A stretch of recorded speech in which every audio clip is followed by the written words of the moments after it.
이렇게 보면 이게 이제 그 마오하고 아들입니다. 이 마오가 사실 모르겠어요. 그러니까 이 마오의 아들이 살았으면 중국의 권력 구도가 바뀌었을지도 모르죠. 이 신혼 사진입니다. 북한에 있는 모한영의 사진이에요. 그리고 이 사진은 아까 봤던 그 단교, 청성 단교 건너편에 세워져 있는 동상입니다. 중국도 지금 이게 그 최근에 세운 몇 년 되지 않았는데 중국이 세계적인 강국으로서 미국과 정면으로 대결하는 그런 나라로 서면서 이런 역사적인 사건들에 대해서 자기 나름의 해석을 명확하게 하고 있는 겁니다. 이런 점들을 우리가 같이 봐야 될 것 같아요. 미국뿐만 아니라 중국이 어떤 행보를 보이고 어떤 생각을 하고 있는지 이런 것들은 우리의 운명에 굉장히 중요한 의미가 있기 때문에 이 벤플리트 아들 사진입니다. 벤플리트 아들이 이렇게 죽었어요.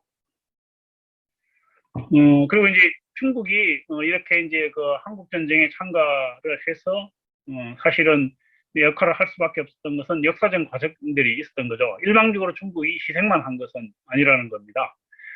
항일 전쟁 그리고 중국이 해방 전쟁 과정에서 조선인들이 했던 역할 이런 것들이 있습니다.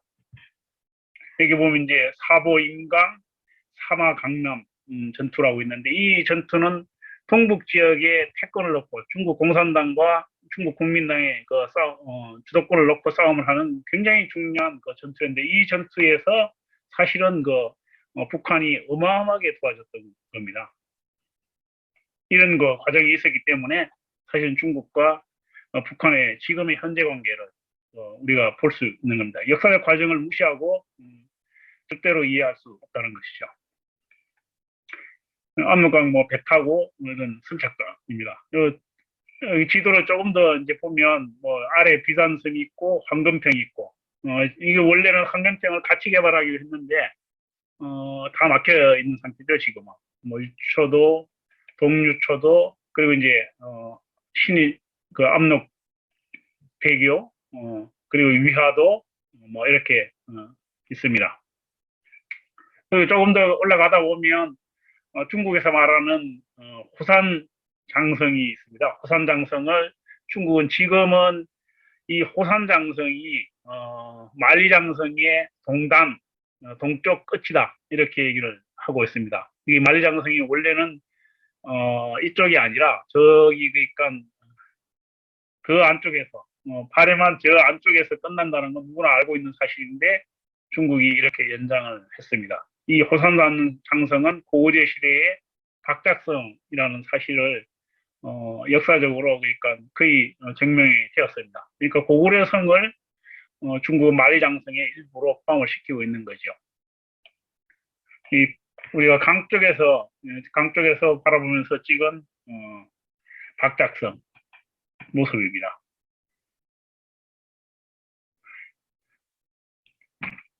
이제 그 반둥에서 지반으로 넘어가는 과정에서 보면 이제 북한이 이렇게 보입니다. 강 건너 토지가 있고 북한 쪽이 보여요. 이쪽도 북한입니다. 지반이 이제 나옵니다. 지반은 바로 옆에 보면 그러니까 이 통화시의 한 부분이죠. 그러니까 지반시는 현급시인 겁니다. 현급시고 통화시는 시급시. 그러니까 통화가 지반시, 통화현, 이렇게 직할구, 유하현, 휘남현, 이런 것들을 다 통합해서 관할하는 그런 거죠.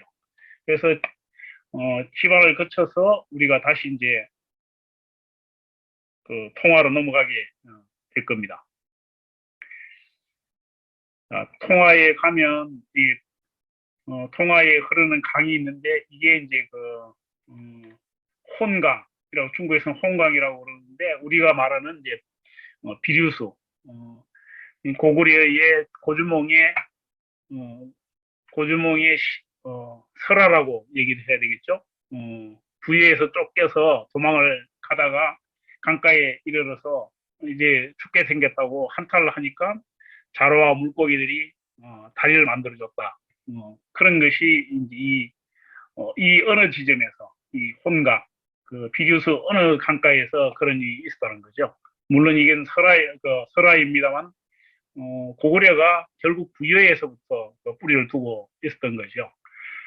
그래서 그거를 그 역사적으로 가장 처음으로 이제 강하게 주장한 분이 이제 신채호 선생입니다. 신채호 선생은 그래서 우리 역사의 이렇게 정통적인 흐름을 단군조선 그리고 그 부여 고구려 이렇게 이어지는 역사의 맥으로 그 연결을 시켰죠. 근데 지금 현재 우리 한국 역사에서 한국 역사가들이 부여사에 대해서는 거의 연구를 못하고 있습니다. 몇 사람이 연구를 한 사람도 있긴 하지만 거의 우리가 접근을 하지 못하고 있고 한국사의 영역에서 우리가 말은 그러니까 넣고 있지만 실제로는 한국사의 영역에 포함시키지 못하는 그런 상황인 거죠. 이제 그 집안에 가면 집안의 모습이 대체로 이런 모습입니다. 국내 성터가 있고 원래 이제 그 평시성, 고구려는 양성체계 두 개의 성을 가지고 있었죠. 평시에 있던 그 궁성터가 이렇게 평지에 있고 평지성이 있고 그 다음에 전쟁이 나면 들어가는 산성이 있습니다. 산에 농성을 하면서 싸움을 하는 전쟁. 그래서 양성체제. 두 개의 성이 국내성과 판도산성이 이렇게 있었던 거죠. 이 고구려는 국내성은 두 번째 도읍지였습니다. 도읍지였고 국내 성터가 있는 이 지역이 보면 아주 넓지는 않지만 그래도 처음에 도읍지였던 오녀산성, 완전히 산 꼭대기에 있었던 그 산성과 비교하면 훨씬 넓은 지역으로 확장을 한 거죠.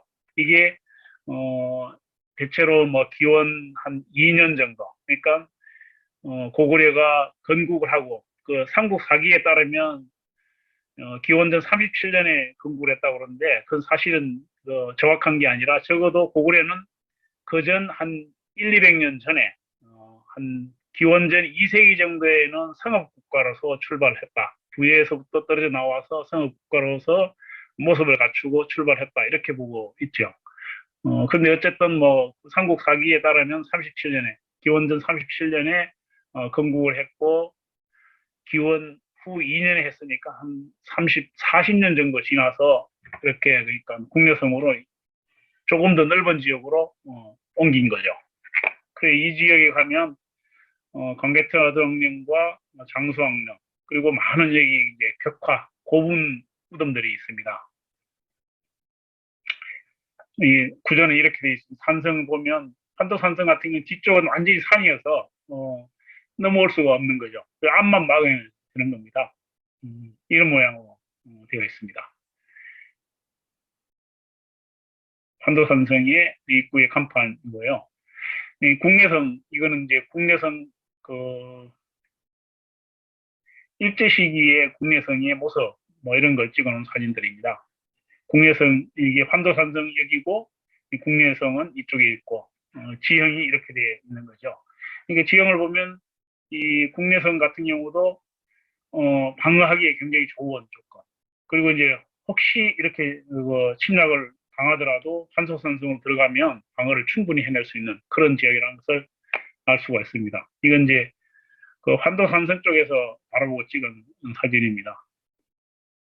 이건 원래 이제 처음 고구려 고구려 도읍지는 오녀산성인데 오녀산성이 이렇게 산 꼭대기 위에 평평한 지역에 성터를 지었던 겁니다. 여기에 비해서 국내성은 굉장히 넓어진 거죠. 국내성 모양을 보면 그래서 여기 이제 많은 유적들이 있는데 뭐 무용총 우리가 많이 들어봤던 무용총, 각저총 뭐 이런 거 장구총은 이제 그 장수왕릉이고요. 이런 벽화들이 있는 무덤들이 있습니다. 이 무덤들은 우리가 지금은 다 볼 수 없고 5회분로 정도만 우리가 한 번쯤 들러서 볼 수가 있습니다. 국내성터 모양은 지도로 보면 이렇게 되어 있습니다. 그리고 이제 그 국내성 옆에 판도산성 이거는 그 환인현인데 환인현에 있는 그 한도산성입니다. 그 고구려 성곽 분포입니다. 성을 보면 뭐 곳곳에 성이 있어서 사실 이 그 육지로 수나라나 당나라나 중국의 그 중원 국가가 고구려를 침략해 오기는 사실 쉽지 않은 그런 이렇게 지형인 거죠. 거기다가 곳곳에 성들이 산을 의지해서 산성을 쌓고 있었기 때문에 뭐 침략이 쉽지 않았습니다. 수당 전쟁, 그러니까 수나라와 당나라의 그러니까 고구려의 전쟁에 대해서 간단하게 이야기를 하고 넘어가면, 이건 너무 시간이 많이 했네. 대체로 이제 수나라는 빼고 당나라를 얘기를 하면 그 당시 이렇게 대체 수를 그러니까 인구수를 대비를 해보면 고구려가 한 350만 명 정도 됐던 것 같아요. 그리고 당나라가 한 2,500만 명. 그러니까 37, 21, 7배 내지 8배 정도의 인구 규모 차이가 있었죠. 보통 이제 전쟁을 할 때 7, 8배 정도면 공격하는 쪽에서 그러니까 공격을 할 만하다고 그래요. 근데 이게 당나라가 알다시피 장안에서부터 지금 북경 쪽도 아니고 장안에서부터 먼 거리에서 와가지고 공략을 해야 되기 때문에 뭐 7, 8배가 아니라 한 10배 정도 해야 사실은 뭐 공략을 할 만한 거죠. 공략을 할 만한 거고 그렇게 해서 처음에 이제 그러니까 당태종이 직접 나서가지고 전쟁을 했는데 결국 패배했습니다. 그게 644년이었고, 그러고 나서 한 20년 후에, 668년이니까, 24년 후에 결국 고구려가 멸망하게 되는데, 한 20년 동안 당나라가 쓴 전쟁 방식은 전면전이 아니고 매년 싸움을 걸어요. 싸움을 거는데, 아주 그러니까 소모전 형태로 싸움을 계속하는 거죠. 아마 국력을 비교한다면 꼭 그렇게 비교할 수 없지만 지금 현재 미국과 우리 정도의 국력의 차이가 아니었을까 뭐 이렇게 볼 수 있을 것 같아요. 그런 정도였는데 사실은 고구려가 굉장히 방어를 잘한 거죠. 20년 동안 그런 소모전을 벌이면서도 방어를 했으니까 방어전을 잘했는데 결국 그러니까 20년 후에 못 견뎌낸 거죠. 못 견뎌낸 거고 그 한 20년 동안에 당나라 한 100번 정도 침략을 했다고 그래요.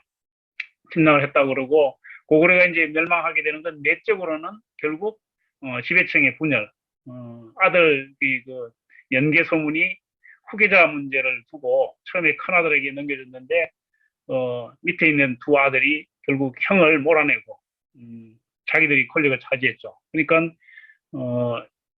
그 형이 그 저쪽에 당나라 쪽에 붙어버린 겁니다. 그 대망리지를 했던 그 큰아들이 중국 쪽에 가가지고 중국의 앞잡이가 돼가지고 길잡이가 되어서 이제 쳐들어온 거예요. 그러니까 대망리지면 지금 우리로 말하자면 뭐 국무총리인데 사실은 실권을 거의 다 쥐고 있었으니까 그보다 더한 거죠. 모든 그러니까 고구려의 비밀들을 다 알고 있었던 그런 상황에서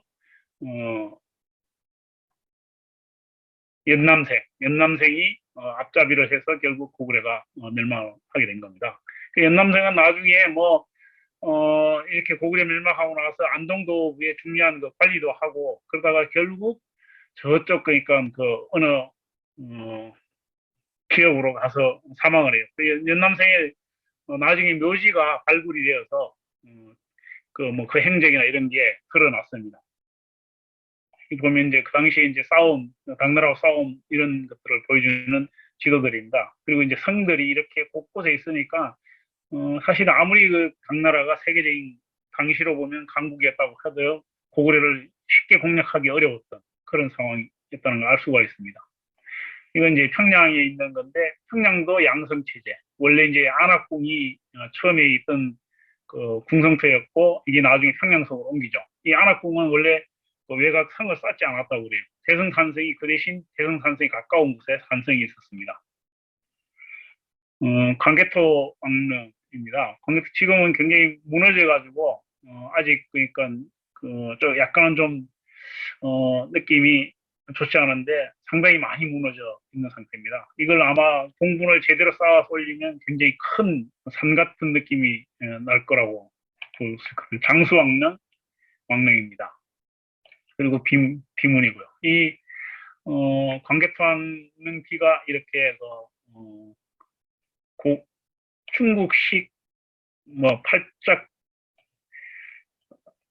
뭐라고 그래야 되냐 정자 안에 갇혀 있는 그리고 유리 속에 갇혀 있으니까 기분은 별로 좋지 않습니다. 이게 꼭 이렇게 유리 속에 갇혀야 유지를 할 수 있는지 뭐 그건 잘 모르겠는데 다른 방식에 그러니까 아마 관리 방식도 있었을 텐데 조금은 안타까운 느낌이 듭니다. 보면 이렇게 사진입니다. 뭐 멀리서 보면 상당히 크죠. 근데 가까이서 가서 보면 워낙 많이 주저앉아 가지고 좀 그러니까 이렇게 크다는 느낌은 안 들죠.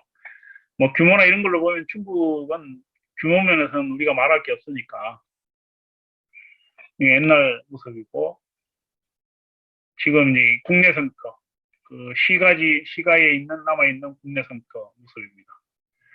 장수왕릉 그리고 이제 그 많은 고구려 그 무덤 중에서 그러니까 벽화가 있는 무덤 중에서 5회분 회는 그러니까 투구 모양으로 생겼다고 해서 이제 회라는 이름을 붙였다고 그러는데 5개의 투구 모양의 무덤 그 중에서 5호 무덤에 가면 이런 그러니까 벽화 사진이 뭐 이처럼 선명하지는 않습니다. 이건 우리가 눈으로 봐서는 굉장히 그러니까 흐릿한데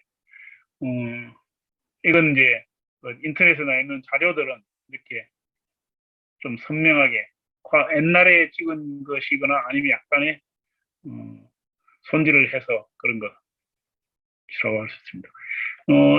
그래서 그림을 보면